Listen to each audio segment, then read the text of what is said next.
How you guys doing?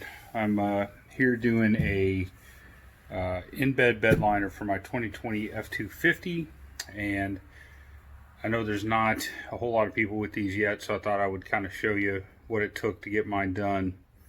And I plan to do it just here in my garage, and I ordered a kit online. I'll show it to you here in just a second. So here's the kit that I ordered. It's a Raptor Spray-in bed liner. Comes with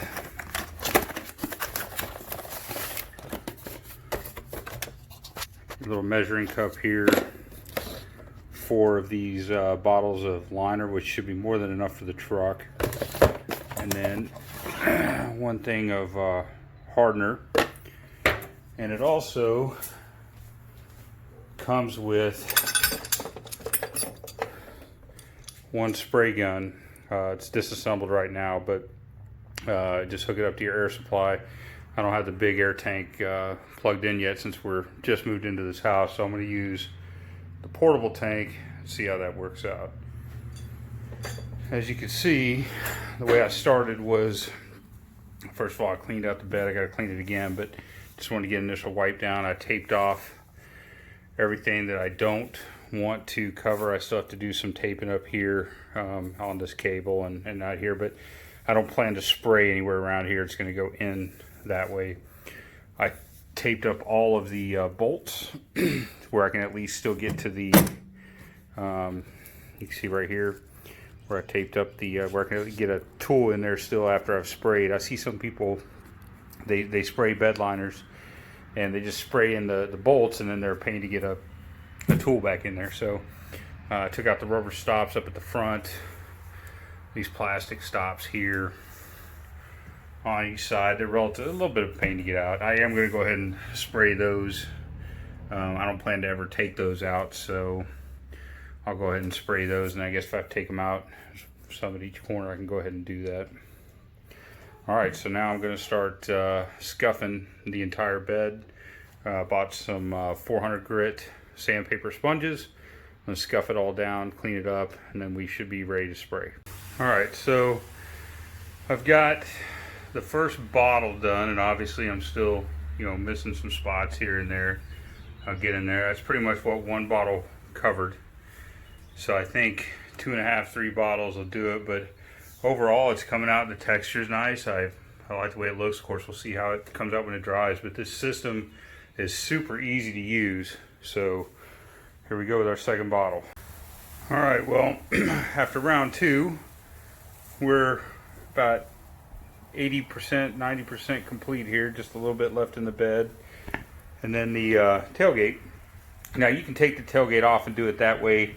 I am by no means a professional. I tried to tape off best I could the areas that I didn't want to get. You can see I got some slop right there. At the end of the day, I don't claim to be a pro. I did the best I could. Next time I'd probably do it a lot better. Anybody that paints out there, and I've done a little painting, knows that sometimes that happens, especially if you're using a little compressor like this and you get some little surge of air or something like that, or bubbles in the bottle of paint or blotches, because it's not a professional paint gun they give you. It's designed specifically for this, but it looks pretty good all the way around, especially for its intended purpose. I tend to use my truck not as a show vehicle, but as a truck, and I need a bed liner to keep the bed from rusting, scratching, getting water in it, all the things that happen to a bed over the years. I just much prefer having a bed liner, and a spray-in bed liner is definitely the way to go in my opinion. So if you're looking to do this at home, relatively cheap, and still come out with a pretty good result, then I absolutely think this is the way to go. I'll show you the final result when I'm done. I think 1 more bottle will definitely cover everything that needs to be covered. And then once it dries, I'll show the finished results.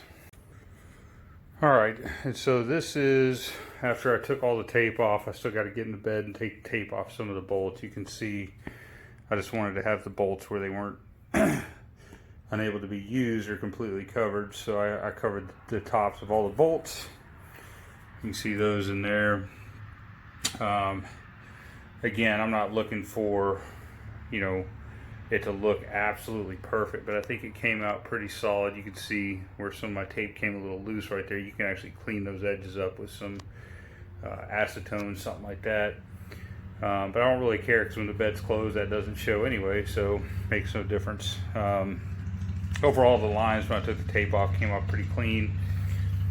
I got a little bit overspray here and there. I've already taken some off, but I think it looks really, really good, particularly for one just done here at home without paying, you know, $1,200, $1,500 to have somebody do it. I think I paid, you know, a couple, maybe $150 for the kit, and I still have a bottle left over if I want to do some touch-ups later on, or you know, what have you, if I want to paint something else with it. I use these 400 grit, 600 grit. I use the 400 grit side to basically scuff the paint in order to get this to stick. I didn't really have any I didn't have any big, you know, divots or anything that I had to use some etching primer or anything like that. But, you know, the truck's only a couple of weeks old, so I figured scuffing the paint would be more than enough to get this to stick. But long term, we'll find out if that holds true. Anyway, thanks for watching. I may post a video maybe in, you know, a couple of months, see how this is holding up. I still plan to post a video. I'm going to install the fifth wheel hitch in here. I've got it laid out over here. That's kind of my next project, getting that, not fifth wheel, but gooseneck hitch. I use an Anderson hitch for my fifth wheel, so I've got to install that in the truck, along with a 7-pin connector I've already ordered that's going to go right there on the bed. So thanks for watching.